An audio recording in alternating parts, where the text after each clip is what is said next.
नमस्कार मित्रांनो, फक्त मार्केटमध्ये तुमचं सर्वांचं स्वागत आहे. जर तुम्ही या चॅनलवरती पहिल्यांदा असेल तर चॅनलला सबस्क्राईब करा, कारण मी स्टॉक मार्केटविषयी दररोज नवीन व्हिडिओ येत असतो. अजून बाजूच्या बेल आयकॉनला प्रेस करा, जेणेकरून प्रत्येक व्हिडिओचे नोटिफिकेशन अगोदर तुमच्यापर्यंत पोहोचेल. जर तुम्ही आतापर्यंत हे व्हिडिओ पाहिला नसेल तर पाहून घ्या. जे फंडामेंटली एक स्ट्रॉंग्स आहे, पेंट सेक्टरमध्ये काम करतं, पेंट इंडस्ट्रीमध्ये त्याचं डिटेल्समध्ये अनालिस केलेलं आहे. त्याच्यानंतर ब्रेकिंग न्यूज आहे, पैसे कमवण्याची संधी आहे, ते कोणत्या स्टॉकचा बघू शकतो आपण. त्यात पोझिशनल ट्रेडिंग पण करू शकतो. त्याच्यानंतर सेबीचे 2 नवीन नियम आले, ते कोणते नियम असतात ते पाहून घ्या. आणि तुमचं डीमॅट अकाउंट बंद पण पडू शकतं. भरपूर मी व्हिडिओ बनवले, पाहिलं नसेल तर पाहून घ्या.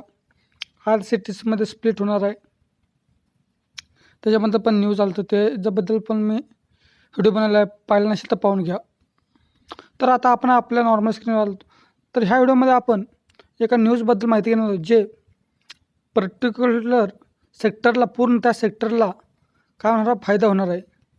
तर ते न्यूज काय आहे ते बघूया. जसं एखादं कंपनी आहे म्हणून समजा, त्याचं जर प्रोडक्टचं जर किंमत वाढवलं तर ॲटोमॅटिक त्या शेअरला जसं फायदा होतं, तसंच अजून एकचं शेअरचं प्रोडक्ट आहे, ते पण ते इम्पोर्ट करतात, आणि त्याचं जर प्राईस जर खाली घसरत असेल तर त्याला ऑटोमॅटिकली काय होतं, फायदा होतं दोन्ही साईडनं. तर ते असंच न्यूज आहे. ते कोणतं न्यूज आहे काय बघूया. चला, पूर्ण सेक्टरला त्याचा फायदा होणार आहे, एका स्टॉकला नाही मित्रांनो. पूर्ण सेक्टर, जितके सेक्टर आहे ना, ते पूर्ण सेक्टरला फायदा होणार आहे. तर मित्रांनो, आता आपण आलेलो आहेत न्यूजच्या वरती. तर बघू शकतो क्रूड ऑइल जे आहे त्याचं मित्रांनो प्राईस काय होतं, खाली होतं आहे, कमी होत आहे. क्रूड ऑइल हे तुम्हाला माहितीच आहे, रॉ मटेरियल आहे, म्हणजे कच्चा मटेरियल आहे. तर तुम्ही बघू शकता मित्रांनो, इथं हे ब्रेंट जे आहे क्रूड ऑइल, हे आपल्या इंडियामध्ये इम्पोर्ट केलं जातं. तर बघू शकता आज 1.5% पडलेलं आहे, म्हणजे डाऊन होत आहे. तर ते कशामुळे डाऊन होतं ते पण तुम्हाला मी कारण सांगणार आहे. अजून जर हे डाऊन होत असेल तर ॲटोमॅटिकली एक सेक्टर आहे, त्याला ॲटोमॅटिकली फायदा होणार आहे.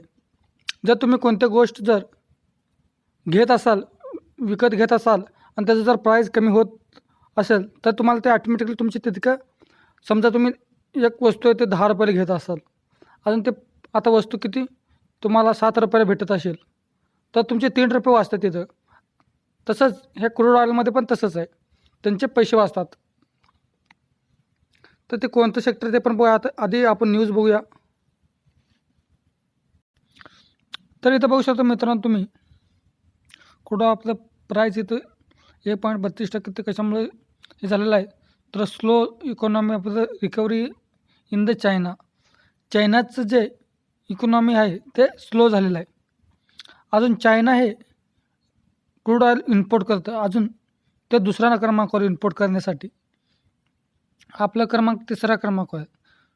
जर इतकं दुसऱ्या नंबरवरती असेल, अजून जर क्रूड ऑइल जर ते मागवत नसेल, मग ते ऑटोमॅटिकली प्राईस हे कमीच होणार. कारण एखादं प्रोडक्ट वाढत असेल, अजून सप्लाय कमी होत असेल, तर ऑटोमॅटिकली त्याची प्राईस हे कमी होते.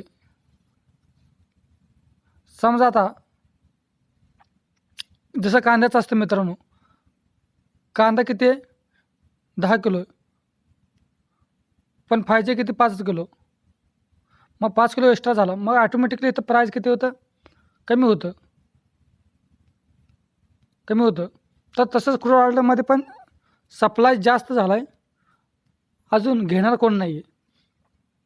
त्याच्यामुळं क्रूड ऑइलचं प्राईस हे खाली पडत आहे. आणि ओपेकनं पण सांगितलं होतं की ऑगस्टमध्ये आम्ही काय करणार आहे, सप्लाय वाढवणार आहे. कशाचं, क्रूड ऑइलचं. ओपेक कोण आहे, तर ओपेक हे क्रूड ऑइल कमी करायचं, जास्त करायचं, काय प्राईस वगैरे सर्व डिसाईड ते करतं. जसं आपल्या इथं RBI सर्व बँकेचं डिसाईड करतं नेम वगैरे लक्ष ठेवण्यासाठी, तसं ओपेक हे क्रूड ऑइलवरती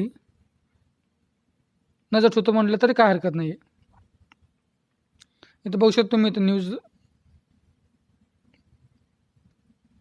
तर बघू शकता येतं तुम्ही न्यूज सप्लाय ओपेक मी म्हटलं होतं ते सप्लाय वाढवल्यामुळं हे प्रॉब्लेम झालेले, सप्लाय पण वाढला आहे आणि चीन लोक हे ते घेत पण नाहीत, म्हणजे त्यांनी इकॉनॉमीमुळं त्यांचं कमी केलेलं आहेत क्रूड ऑइल घेणं. हे सर्व गोष्टीमुळं क्रूड ऑइल खाली खाली लगातार येत आहे. आणि ह्याचा फायदा एका पूर्ण सेक्टर होणार आहे. ते कोणतं सेक्टर आहे ते मी सांगतो तुम्हाला. ते जर सेक्टर तुम्हाला सांगायचं म्हटलं तर ते सेक्टर आहे मित्रांनो तर मित्रांनो ते आहे केमिकल. हा मित्रांनो केमिकलचं हे क्रूड ऑइल काय कच्चं मटेरियल आहे, रॉ मटेरियल आहे. केमिकलसाठी क्रूड ऑइलचं जास्त सप्लाय लागतो, क्रूड ऑइल खूप लागतो.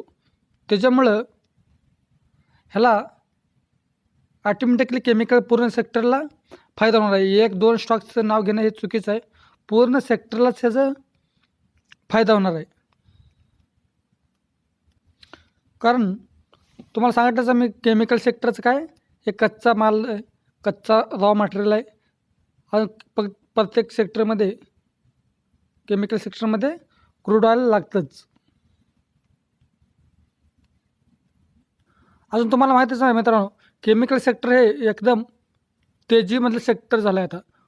त्याचे जर सर्व स्टॉक्सचे रिटर्न भेटले तर 1 वर्षात सर्व पैसा डबल केलं म्हटलं तरी काय हरकत नाही. सर्व शेअर्स मी घेतो आहे, डबल पैसे झालेले आहे केमिकल सेक्टरमधील सर्व स्टॉकचे. अजून एक रिझन भेटलं केमिकल सेक्टरला, ते अजून एक तेजी येण्यासाठी एक रिझन भेटलं. हां, चढ उतार तर होणारच म्हणा, पडणार घेणार हे चालतच राहणार. पण ओव्हरऑल जर लाँग टर्ममध्ये जर म्हटलं तर हे फायद्याची गोष्ट आहे केमिकल सेक्टरसाठी. हे काय अप्स अँड डाऊन चढ उतार हे चालत राहणार. हे मार्केटचं हेच आहे, आपलं स्वभावच आहे मार्केटचं. प्रॉफिट बुकिंग वगैरे होतच असतं, हे तर चालत राहणार. पण एकच छोटंसं रिझन भेटलं हे तर तुम्हाला मी 2-3 स्टॉक दाखवतो की 100% रिटर्न दिलेले आहेत. हां, त्याचं नाव बघून काय उपयोग नाही, तुम्हाला मी उदाहरणासाठी सांगतो. तर बघू शकता मित्रांनो एका वर्षात हे तुम्ही क्लिक केलं की वर्षात 1 वर्ष किती 200% रिटर्न दिलेलं आहे. म्हणजे डबल कितीपैकी जास्त रिटर्न दिले. नावात काय ठेवलं नाही मित्रांनो, नावाचं काय जाऊ द्या, सर्व केमिकल सेक्टरचे बूममध्येच आहेत. बघू शकता तुम्ही 250%, 230% रिटर्न दिलेलं आहे 1 वर्षात. आणि जर 5 वर्षात म्हटलं तर बघू शकता 2000% रिटर्न दिलेलं आहे. मॅक्झिमम म्हटलं तर 11,000% रिटर्न. दुसरं स्टॉक बघू शकता 1 वर्षात किती, हे पण 86% रिटर्न दिलेलं आहे. सर्व स्टॉक बघू शकता तुम्ही आता सध्या टॉप लेवललाच आहे, बघू शकता तुम्ही. अजून एक रिझन भेटलं की थोडंसं तेजी भेटण्यासाठी. त्याच्यानंतर हे स्टॉकमध्ये पण बघू शकता, ह्याच्यामध्ये पण बघू शकता तुम्ही 111% रिटर्न, ह्याचं पण पैसा डबल झालेला आहे. सर्व केमिकल सेक्टर सध्या तर टॉप लेवलला बघू शकता तुम्ही इथं तेजीमध्ये. हे एक रिझन भेटलं अजून जास्त तेजी वाढवण्यासाठी. तर तुम्हाला काय मी केमिकल सेक्टरमध्ये बाय किंवा हे करण्यास काय रिकमेंडेशन वगैरे काय देत नाही. फक्त मी तुम्हाला क्रूड ऑइलचं काय सांगितलं, न्यूज सांगितलं ग्लोबलचं. हे सर्व आपल्याला आपण स्टॉक मार्केटमध्ये काम करत असाल तर हे सर्व माहिती आपल्याला न्यूज हे कंटिन्यू अपडेटमध्ये राहायला पाहिजे. ग्लोबलचं पण म्हणा, आपल्या देशामधलं पण म्हणा, सर्व माहिती आपल्याला पाहिजे. कोणत्या सेक्टरपासून कोणत्या सेक्टरला फायदा होतो, कोणत्या बिझनेसमुळे कोणत्या शेअरला फायदा होतं, हे फक्त मी तुम्हाला न्यूजचं अपडेट दिलेलं आहे मित्रांनो. केमिकल सेक्टरमध्ये जाऊन तुम्ही उद्या बाय किंवा हे करा ह्याचं मी रिकमेंड अजिबात देत नाही आहे. आणि सध्या आता सर्व मार्केट पण टॉप लेवलला तुम्हाला माहितीच आज 16,000 पार केलेलं मार्केटनं पण. तर तुम्हाला हे व्हिडिओ आवडला असेल तर मित्रांनो नक्कीच लाईक करा, शेअर करा, कमेंट करा. अजून जर चॅनलला सबस्क्राईब केलं नसेल तर चॅनलला सबस्क्राईब करा. भेटूया नेक्स्ट व्हिडिओमध्ये. तोपर्यंत बाय बाय, टेक केअर.